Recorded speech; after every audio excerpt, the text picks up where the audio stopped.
Some of you may have heard that the Disney Corporation is responsible for at least one real, live ghost town.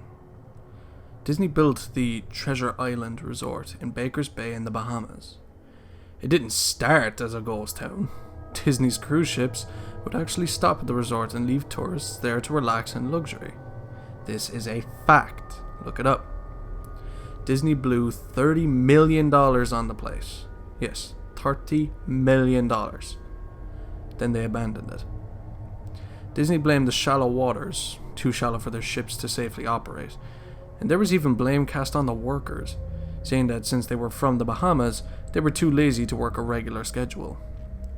That's where the factual nature of their story ends. It wasn't because of sand, and it obviously wasn't because foreigners are lazy. Both are convenient excuses. No, I sincerely doubt those reasons were legitimate. Why don't I buy the official story? Because of Mowgli's palace. Near the beachside city of Emerald Isle in North Carolina, Disney began construction of Mowgli's Palace in the late 1990s. The concept was a jungle-themed resort with a large, you guessed it, palace in the center of the whole thing. If you're unfamiliar with the character of Mowgli, then you might better remember the story The Jungle Book. If you haven't seen it anywhere else, you'd know it as the Disney cartoon from decades past. Mowgli is an abandoned child in the jungle, essentially raised by animals and simultaneously threatened, pursued by other animals. Mowgli's Palace was a controversial undertaking from the start. Disney bought up a ton of high-priced land for the project, and there was actually a scandal surrounding some of the purchases. The local government claimed eminent domain on people's homes, then turned around and sold the properties to Disney. At one point, a home that had just been constructed was immediately condemned with little to no explanation.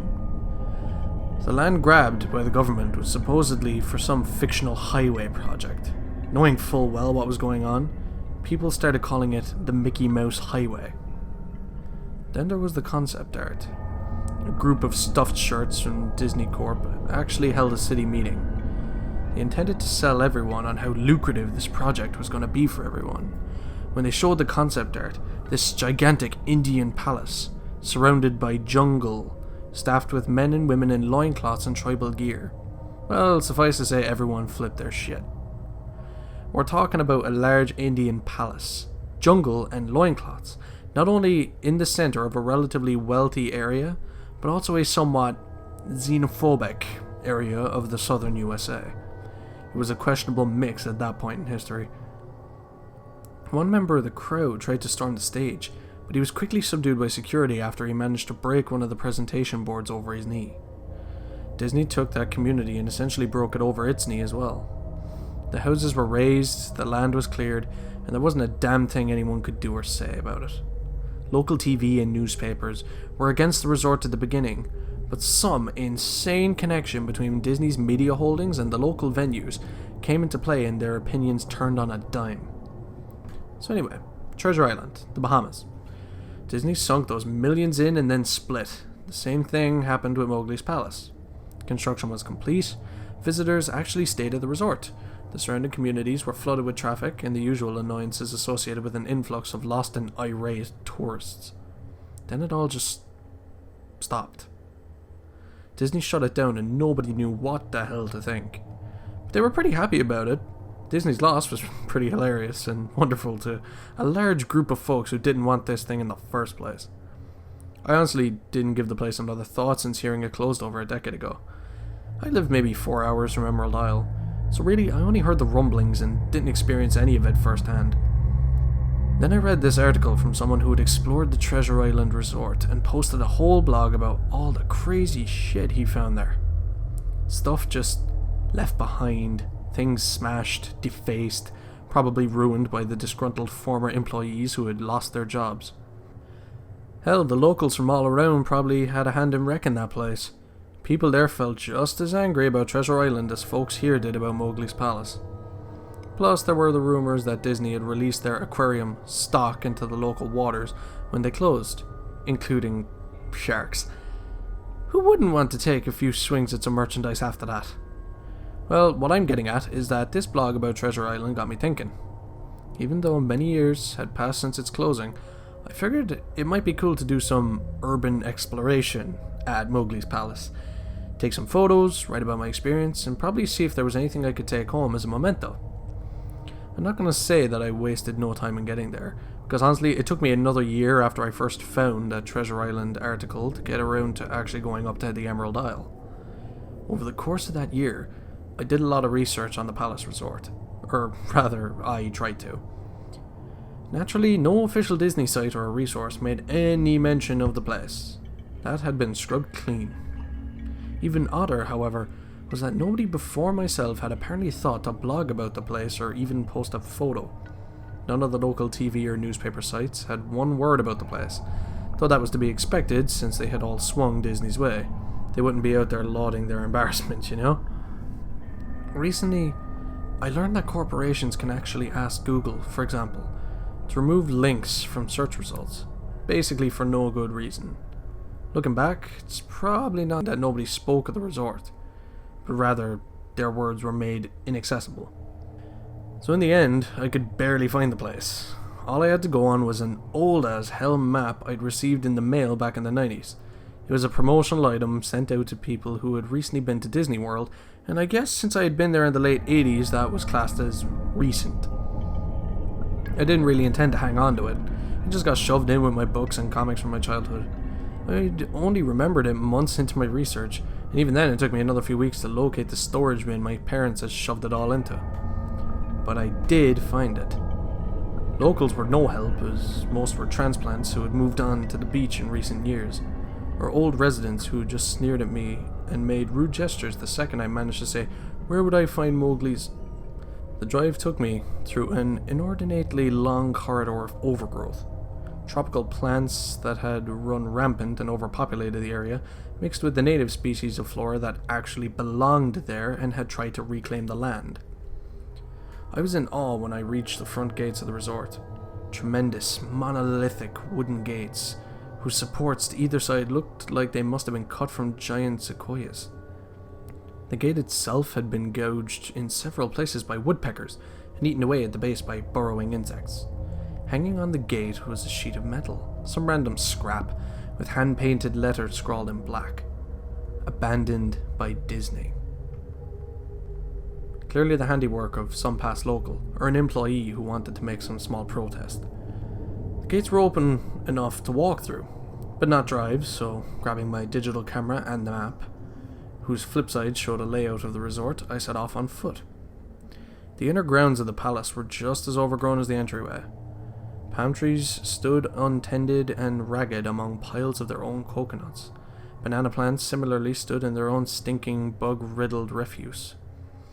There was this sort of clash between order and chaos, as carefully planted rows of perennial flowers mixed with obnoxious tall weeds and stinking blackened mushrooms.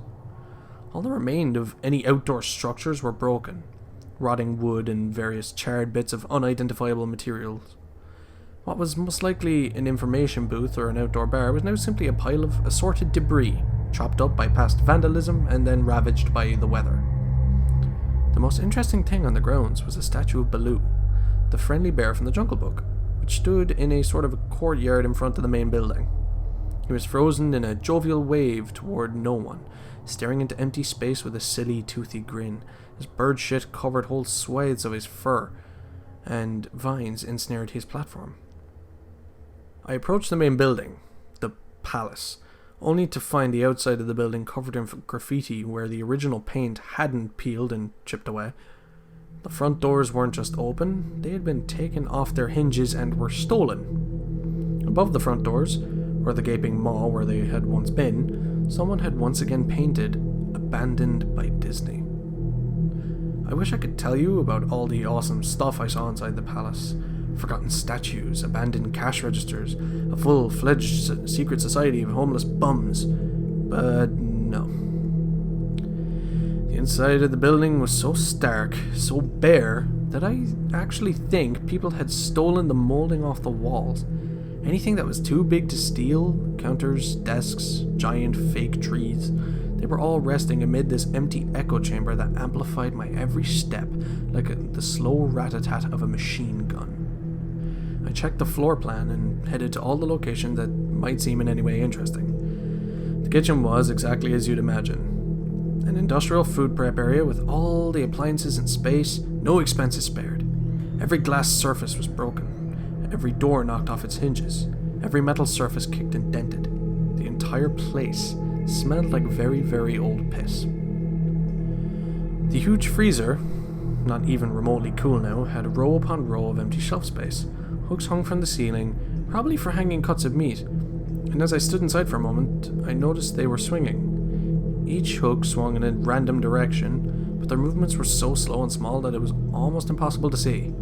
I figured it had been caused by my footsteps, so I stopped one from swinging by clutching it in my fist, then carefully letting go. But within seconds, it started to swing once more.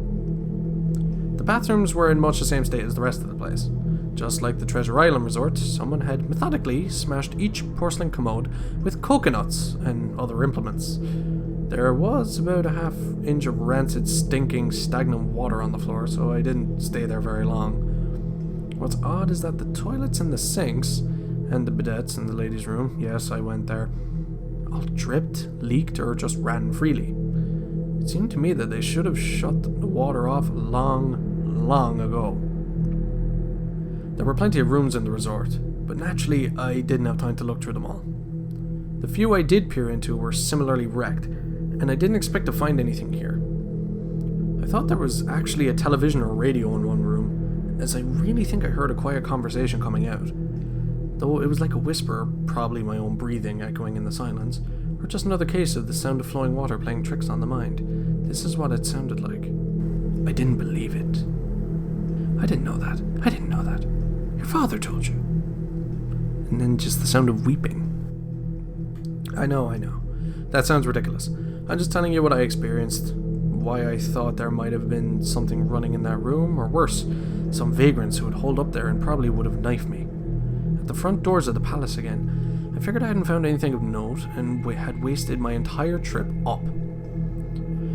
As I looked out the door, I noticed something interesting in the courtyard that I had apparently missed. Something that would give me at least one thing to show for all my trouble, even if it was just a photograph. There was a lifelike statue of a python, maybe 80 feet long, coiled up and sunning itself on a pedestal right in the center of the area. It was almost time for the sun to start setting, so the light fell onto the object in the perfect way for a photograph. I approached the python and snapped a photo. Then I stood on my toes and snapped another. I moved closer again to get the detail of its face.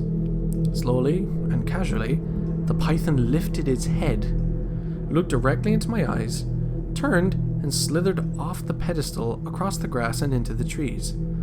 All 80 feet of it. Its head long disappeared into the woods before its tail even left the sunning spot. Disney had released all their exotic animals onto the grounds. Right there on my floor plan map was the reptile house. I should have known. I'd read about the sharks at Treasure Isle, and I should have known they'd done this. I was dumbfounded, just utterly stupefied. My mouth must have been hanging open for the longest time before I came back down to earth and snapped it shut. I blinked a few times, and backed away from where the snake had been, back toward the palace. Even though it was totally gone, I still wasn't taking any chances and backed my way into the building. I took a few deep breaths and slaps to my own face to get myself right in the head again after that. I looked for a place to sit down, as my legs were feeling a bit like jelly at this point. Of course, there was no place to sit down, unless I wanted to recline in the broken glass and dead leaf carpet, or haul myself up onto a desk of questionable reliability. I had seen some stairs near the palace's lobby and decided to go and have a seat there until I felt a bit better. The staircase was far enough away from the front of the building to be relatively clean, save for a startling accumulation of dust. I pulled a wedge of metal off the wall, once again painted with the "Abandoned by Disney" motto I'd become accustomed to. I placed the wedge on the stairs and sat on it to keep myself at least somewhat clean. The stairway led downward, below ground level. Using my camera flash as a sort of improvised flashlight, I could see that the staircase ended in a metal mesh door with a padlock. A sign on the door, a real sign, read, "Mascots only, thank you." This perked up my spirits a little bit, for two reasons. 1, a mascot's only area would have definitely had some interesting stuff back in the day. 2, the padlock was still in place. Nobody had gone down there. Not the vandals, not the looters, nobody. This was the one place I could actually explore and perhaps find something interesting to photograph or wantonly steal. I had come to the palace essentially agreeing with myself that it was okay to take anything I wanted because, hey, abandoned? It didn't take much to bust the lock. Well, actually that's wrong. It didn't take much to bust the metal plate on the wall that the padlock was hooked to. Time and decay had done most of the work for me, and I was able to bend the metal plate enough to pull the screws out right out of the wall. Something nobody else had apparently thought of, or hadn't been able to do at the time. The mascot's only area was a startling and very welcomed change from the rest of the building I'd seen. For one, every second or third fluorescent light overhead was illuminated, even though they flickered and faded randomly. Also, nothing had been stolen or broken, even if age and exposure were definitely taking their toll. Tables had notepads and pens, there were clocks, even a punching clock on the wall complete with filled-out time cards. Chairs were scattered around, and there was even a small break room with an old static-filled television and long rotted-out food and drink on the counters. It was kind of like one of those post-apocalypse movies where everything is left in the state of evacuation. As I walked the maze-like sub-basement hallways of the mascot's only area, the sights just became more and more interesting. As I went further, desks and tables were knocked over, paper scattered and almost melded with the damp floor, and a large carpet of mold was slowly overtaking the real rotting crimson floor covering. Everything was just sort of squishy. Any wood disintegrated into mush when I applied even the least amount of force, and clothing items hanging on hooks in one of the rooms simply fell to moist threads if I tried to unhook them. One thing that annoyed me was that the light was becoming more sparse and unreliable as I went further into the dank, suffocating depths of the place. Eventually, I reached a black and yellow striped door with the words Character Prep 1 stenciled on it. The door wouldn't open at first. I figured this was probably where the costumes were kept, and I definitely wanted a photograph of that twisted, stinking mess. Try as I might, whatever angle or trick I tried, the door wouldn't budge. That is, until I gave up and started to walk away. That was when there was a slight popping sound and the door creaked open slowly. Inside, the room was completely dark, pitch black. I used the camera flash to look for a light switch in the wall by the door, but there was nothing. As I made my search, I was jarred out of my sense of excitement by a loud electrical buzz. Rows of lights overhead suddenly flashed to life, flickering and fading in and out like the rest I had passed. It took a second for my eyes to adjust, and it seemed like the light was going to just keep getting brighter until all the bulbs exploded. But just when I thought it would reach that critical stage, the lights dimmed a bit and then steadied. The room was exactly as I had pictured it. Various Disney costumes hung on the walls, fully put together like strange cartoon cadavers hung from invisible nooses. There was an entire rack of loincloths and native clothes on hangers towards the back. What I found odd, and what I wanted to photograph right away, was a Mickey Mouse costume at the center of the room. Unlike the other costumes, it was lying on its back in the center of the floor like a murder victim. The fur on the costume was rotten and shedding, creating bare patches.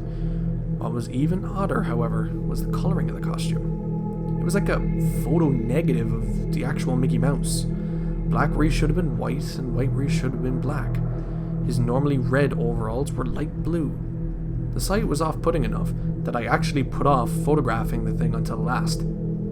I took a picture of the costumes hanging on the walls, upward angles, downward angles, side shots to show an entire row of frozen, putrid cartoon faces, some with their plastic eyes missing.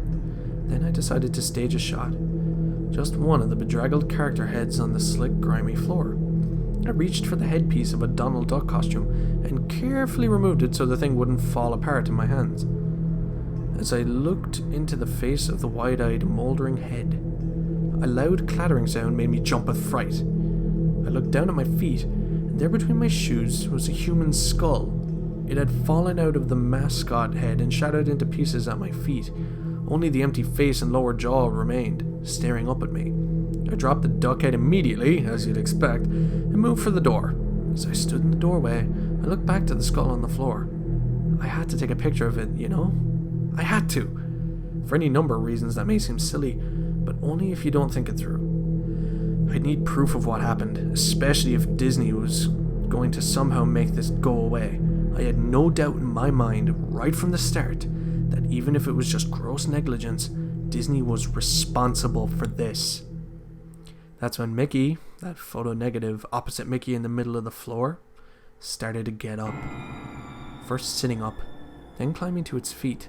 The Mickey Mouse costume, or whoever was inside of it, stood there at the center of the room, its fake face just staring directly at me as I mumbled, "No," over and over. With shaking hands, violently thrashing heart, and legs that had once again turned to jelly, managed to lift the camera and aim it at the opposite creature, now quietly sizing me up. The digital camera screen displayed only dead pixels in the shape of the thing. It was a perfect silhouette of the Mickey costume. As the camera moved in my unsteady hands, the dead pixels spread, marring the screen wherever Mickey's outline moved to. Then the camera died, went blank and quiet and broken. I raised my eyes once again to the Mickey Mouse costume. "Hey," it said in a hushed, perverted, but perfectly executed Mickey Mouse voice. "Wanna see my head come off?" It started to pull at its own head, working its clumsy, glove-clad fingers around its neck with clawing, impatient movements, similar to a wounded man trying to pull himself free of a predator's jaws. As it worked its digits into its neck. So much blood. So much thick, chunky, yellow blood. I turned away as I heard a sickening tearing of cloth and flesh. Only cared about getting away. Above the doorway out of this room, I saw the final message clawed into the metal with bone or fingernails. Abandoned by God. I never got the pictures out of the camera. I never wrote the blog entry about it. After I ran from that place, fled for my sanity if not my very life, I knew why Disney didn't want anyone to know about this place. They didn't want anyone like me getting in. They didn't want anything like that getting out.